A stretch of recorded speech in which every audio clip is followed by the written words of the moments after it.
Chad Miro finds it peaceful here, a quiet spot to remember his family. His sister, Shanda Vandervorst, her husband, Jordan, and their two small children, Cameron and McGuire. The family of four wiped out in a drunk driving crash in January 2016.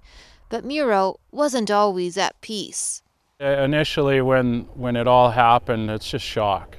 It's devastation. It's chaos. No idea how to carry on from one day to the next, or how to even put one foot in front of the other.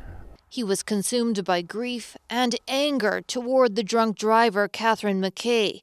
The 49-year-old woman drove with a blood alcohol level 3 times the legal limit, blew through a stop sign, and killed the Vandervorst family. She was sentenced to 10 years in prison. At some point it becomes, there is no way to make sense of it. So what's next? Because this is going to consume me. This is going to eat me alive if I stay in anger and rage and disappointment.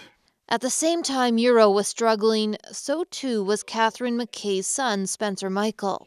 There was death threats sent to me through messages and direct messaging, and people threatening my life, my children's lives, wishing that we would be in a car accident. Michael was angry with his mother too. She was the kind of person that, would drive out at 2 a.m. to give you a ride home because she didn't want you to drink and drive. And so, when she went down the path she went down, and it wound up with her drinking and driving. And then, not just being caught drinking and driving, but, taking the lives of innocent people. That, I guess in a way, it kind of made me feel really betrayed, Just 24 years old at the time, he tormented himself with regrets. In a way, I did have a lot of guilt. I watched her go down the drain for a long time, and, never stepped in. And his own life spiraled. I went through some serious depression, and,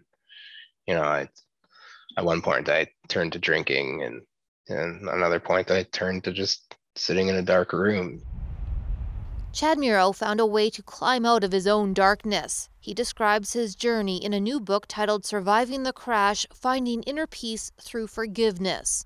Miro says personal development courses helped him release his anger. He also reached out to Catherine McKay's adult children on social media.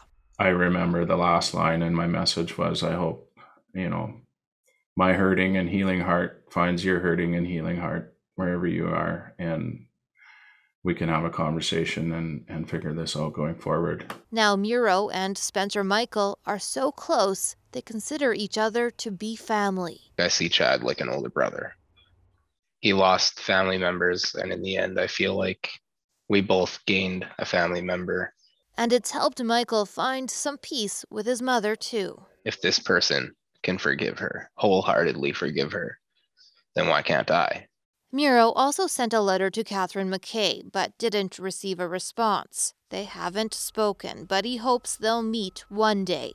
For now, he's grateful he can remember his loved ones in a positive way. Finding forgiveness and, inner peace, it's allowed me to let that weight on my shoulders dissipate. Bonnie Allen, CBC News, Meadow Lake.